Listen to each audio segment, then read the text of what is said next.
Welcome to the Kamado Show. I'm Brandon. And I'm Juan. This show is an anime lover's safe haven catered toward the average anime lover, free from spoilers.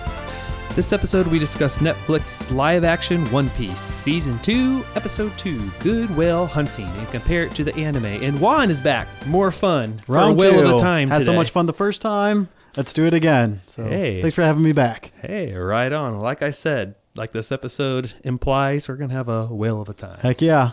So right off the bat, I mean, we kind of did it episode 1. We like to talk about the characters' outfits. So what do you think, starting off with our Straw Hats? What do you think about their outfits? I think Nami's is always really, really close to the anime. There's a few differences, but I think Nami's is always great. The biggest issue I have is Sanji's. Sanji is not dressed up like... Yeah, it just seems like they're going away from his waiter / cook look. They're not giving him the long sleeves with the button downs. He's just a lot more casual. Yeah, I it's noticed. just like I don't know if it was like a polo shirt with a long sleeve shirt underneath it. And like, why are they changing that up? Yeah, definitely notice. I feel like he's the one that's kind of changed the most. But Zoro, even I've noticed they're giving him some like a bomber jacket, black long sleeve. Definitely a different look than the anime. Yeah, and I noticed a little bit of that in the last episode too, which we didn't really get into. Yeah, we didn't the dive last into too episode much, was so loaded.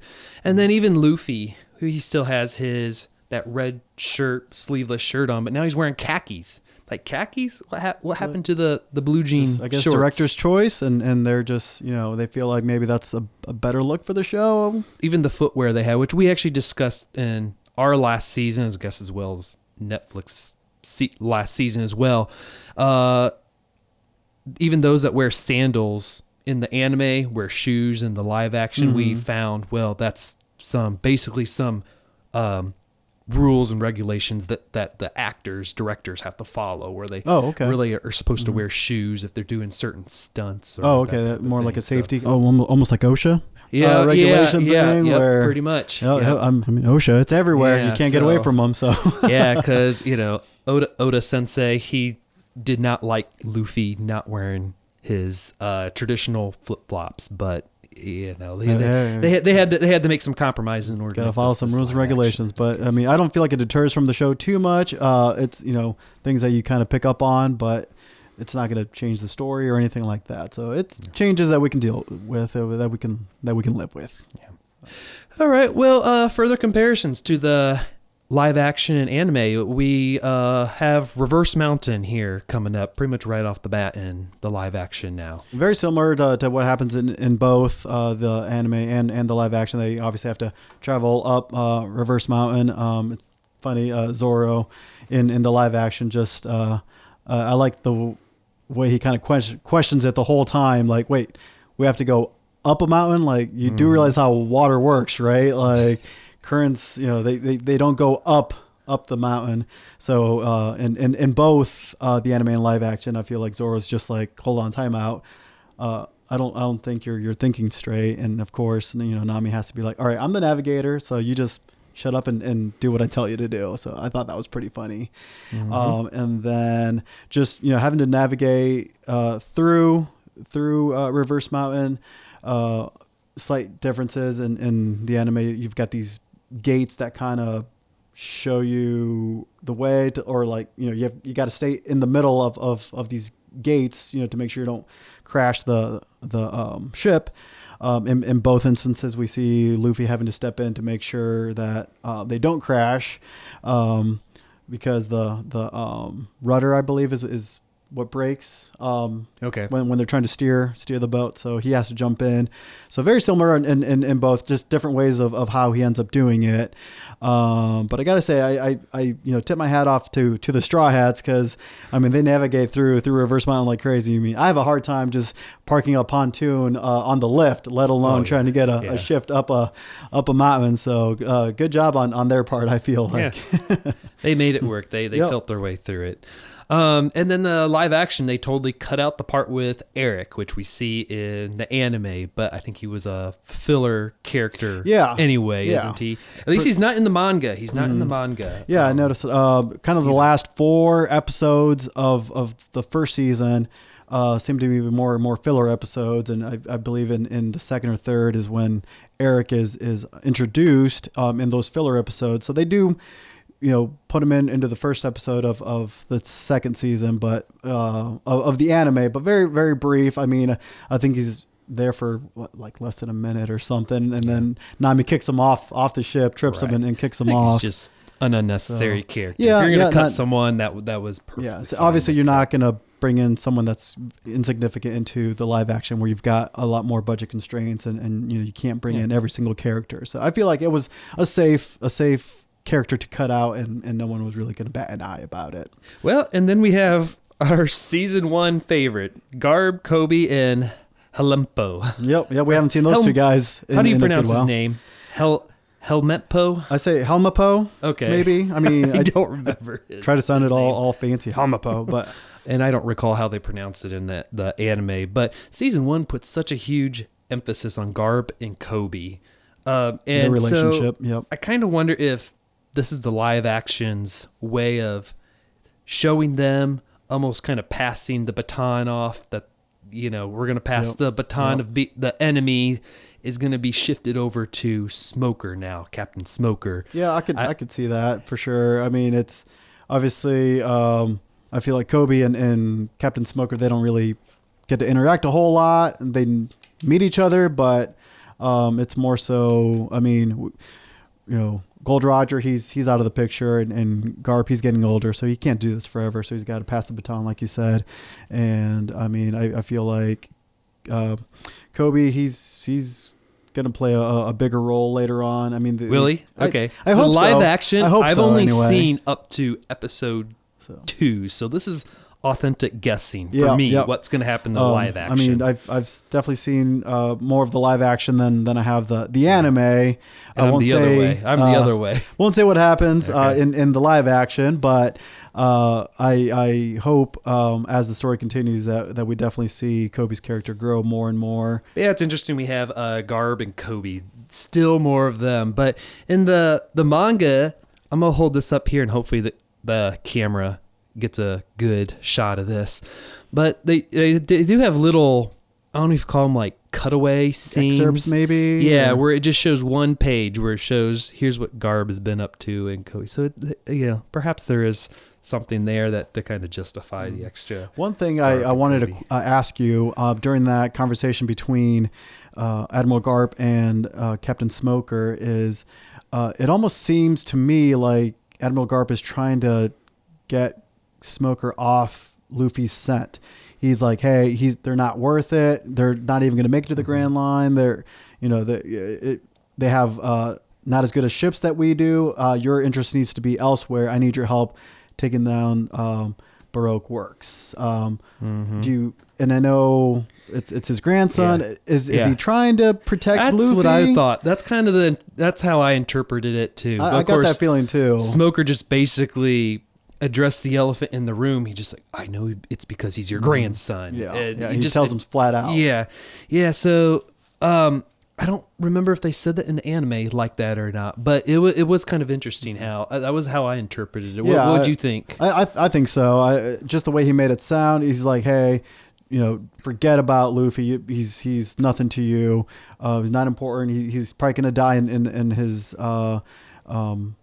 plan to make it to the Grand Line. So don't worry about him. They really gave away a lot of foreshadowing here and little hints at what's to come. Again, I've only watched up through episode 2 of the live action, but just because I've watched the anime, I know where they're going with things. Of course, he mentions the Revolutionary Army. He talks about Dragon, and then he even gives little hints of Alabasta and the Lost Princess, which, if you look closely at, and we'll talk about Crocus here in a minute. Crocus also has a newspaper. It says Lost Princess. So I missed that actually. Gonna hint ahead of that. I remember seeing him sitting in his chair recliner and reading a paper, but I guess I wasn't paying attention to the title of the paper. So that's a good catch. I completely missed that. Yeah. And then Mr. Zero of Baroque Works. They basically introduced, really hinting at this guy is going to become someone big here pretty soon. Not even the upper ranks of his own gang group, whatever you want to call it, who is who he is, what his true identity is. Very important conversation happens here that if you really need to pay attention to that, because that's going to basically give away a lot of what's coming up here. Yep, and it kind of also hints a little bit at the rankings. So in Baroque work, so if the head guy is 0, then I would assume his right hand man's going to be Mr. 1, and then Mr. 2, so on and so forth. The bigger the number, the lesser of a rank you have. Almost like Demon Slayer. With fair the upper ranks and the lower ranks. I feel like it, very, very similar to that. I don't know if it's just in Japanese, the smaller numbers just hold more power than a bigger number. I don't know. Maybe it could be just a creator's choice. But yeah, just interesting to see that the lower the number, the stronger you are, the more dangerous you are, I feel like in Baroque works. Yep. But anyway, moving on. So they make it up Reverse Mountain, and then they go down. Fun ride, by the way, if any theme park wants to pick it up. I mean, that nice slide down Reverse Mountain in that ship, I think that'd make heck of a ride. Yeah. Love to do something like that. But anyway, we meet a giant whale, Laboon, and we find out he's an island whale. That's his species. That's why he's ginormous. I guess they're very, very rare. And so we get to meet Laboon at the bottom of Reverse Mountain in both the anime and live action. There's quite a few differences here, actually.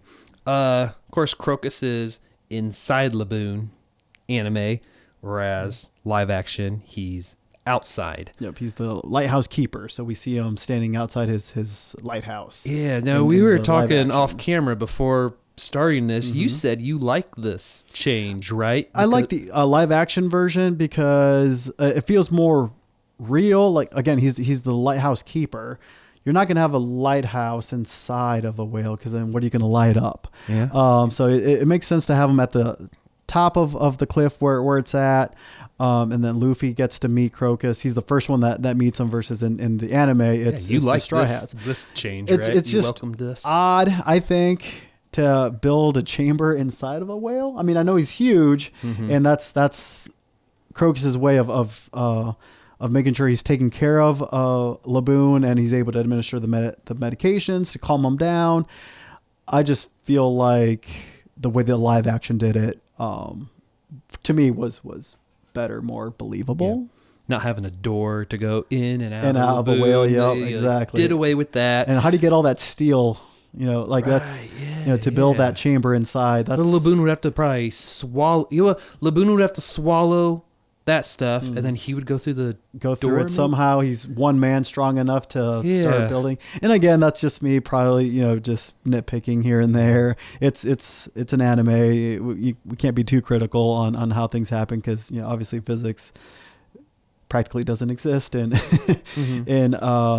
in anime. But I just feel like, again, going back to having it be a little bit more believable, I like the way that the live action did it. Yeah.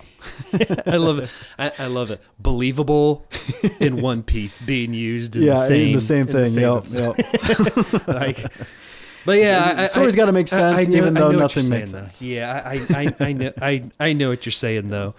I guess another difference is there was really no fight between Miss Wednesday and Mr. Nine. Yeah, two characters that we get to meet. In the anime, there was no fight. In the anime, there was no fight. Live action, there was. Sorry. Yep. So, we get to meet Miss Wednesday and Mr. Nine. Again, more members of Baroque works. Zoro's the one that actually realizes who they are, because he's like, you guys are just like this guy that I basically killed, Mr. 7. He tried to recruit me. We get to see those. And, I mean, again, we have to talk about their outfits. Spot on. I love Mr. Nine's outfit. I mean, the bats that he has as weapons, his number 9 on his cheeks, just the outfit, the crown. I mean, it is on point every single time. Love it. Love it. I know there's no fight in the anime on this, but they really make Nami out in this series. In the live action, they make Nami out to be a better fighter really than yeah, the anime of course. does. And it's always got to be girl on girl. If you notice, it's Mr. Nine fights Sanji, fights Usopp. Kind of. I mean, Usopp is there. He doesn't really fight him, but he's there. And then of course it's gonna be Miss Wednesday that ends up finding Nami, and then they fight. That was kind of interesting in the anime. Miss Wednesday and Mr. Nine, they say they're trying to hunt Laboon for whale meat, and that's why they're there. Is that different than the live action? They might have mentioned that they were just shipwrecked there, and now they're trying to find a way out of the whale because they've been trapped. That's how I interpret it. There's no door in the live action, so they're just kind of sitting around waiting for someone to. Didn't they have a bazooka in the anime? Yeah. Of course, it did away with that. I just now remembered that. Well, I know even Luffy uses it to try and get Laboon to open his mouth, or at least to let him out in the anime. So quite a few differences there. But again, it still doesn't take away from what's happening in the actual story. And speaking of the story, skip ahead many arcs later. I like how they do this. They introduce Brook early in the live action now, much earlier than the anime. In the anime, they almost kind of retroactively write him into this part, but he's not seen in the anime in this part yet. He's seen in the Thriller Bark arc. So it's cool how they retroactively add a bit. I knew as soon as they were singing that song, you see someone carrying a violin with those particular pants he has. I don't know what they're called, like bell bottoms or whatever, and you hear him go, yo! I'm like, oh, that is a Brook Easter egg, but he ends up being a much bigger character. And sorry, I'm getting pretty excited here about how they did this. For sure. They ended up making him a much bigger character in this part of the story than they did in the anime, but he would have been a much bigger character. Yeah, he would have been there present. If he was. So I know we talked a little bit about it off camera, because again, I don't know who Brook is or was until we talked about it, because again, I haven't seen that far ahead into the anime episodes. But yeah, after you telling me, it just seems to be a recurring theme that the live action keeps dropping in these characters earlier than what we see them in the anime, just to kind of keep teasing, like, hey, here's these characters. We were planning on taking this story as far as we can. At this time, I probably should call spoiler, but it's not really a spoiler if you've watched One Piece. If you've been caught up for years and years and years, except for I'll cover my ears. No. Yeah, but you very rarely see Brook flashbacks of him in his human form. So this is cool to see them. Okay. In his human form here. So anyway, they show more of him doing some of the stuff that Captain Yorkie said in this part in the anime. For example, Brook makes the promise to Laboon that they will return to the Grand Line in the live action. Yep. Instead of Captain Yorkie. As Captain Yorkie, he's really not a significant character in One Piece, really. Okay. Yeah. Whereas Brook eventually does become. So in this case, this change was, again, I welcome this change because this was kind of cool. You have one more. Well, and what that character turns into, or what role he plays later on. So obviously you like to see him early on. And then, Captain Yorkie, I mean, he's the one that talks to Crocus. He's the one that, asks him to watch over Laboon, basically. That part kept the same. But yeah, I feel like in the live action, that makes sense because, again, he's the captain. So he's the one that's going to make the decisions for the crew. So I feel like that makes sense that Crocus would be talking more to Captain Yorkie over Brook. This episode was so beautifully done. The way if you listen to the song, they sing Bink's Brew. They pick certain verses of it to what's going on in the episode, if you listen to it throughout. And then this whole part with Brook concludes. Again, this is a spoiler, but also maybe not necessarily a spoiler, but just foreshadowing. They specifically give Brook the same verse that he sings solo in the anime. They sing the whole Bink's Brew song in the anime, but Brooks specifically gets this verse where it's the words where he goes, "After all is said and done, you'll end up a skeleton." There you go. I'll leave it at that. I love it how they give him that. Kept that part. continuity there. Yep. Gave that piece to him. They kept that original. So yeah, very cool. And then from there, we there's different ways that this happens in live action versus the anime, but again, the theme is the same. They got to get the ship out of Laboon, and so in the live action, we see Luffy confront Laboon and basically trying to punch his friends out of them, and we learn that Crocus has to use sedative medications in order to calm him down. And try to convince him to let him out. And so then we see a little heart-to-heart there, which helps that Luffy knew that song from when he was growing up, and that's how they connect, basically. And so that's how Laboon realized, okay, these are good pirates. They really are trying to help me, and basically convinces Laboon to open his mouth. Versus in the anime, Crocus basically just kind of opens the door and out they go. Very toned down interaction here, like you said, with the singing. There's no Luffy picking a fight with him, stabbing him with his Jolly Roger, the what was it, the ship's mast, I think. Which, by the way, this is why we have this here, special for this episode. It goes with the theme, so yeah. You see this, and obviously Luffy slaps that on Laboon's face on both. So we figured it was pretty fitting to have it on the set as well. But yeah, there's no really epic fight. Or I don't even know if it's epic, but fight between Luffy and Laboon, and then he ends in a draw for a rematch. So it makes me question. So he mentions it in the live action. He's like, so I know your old crew used to pick fights with you, and you guys would wrestle, and so he ends the fight as a draw, and he mentions, I know your crew used to fight with you as well. Uh-huh.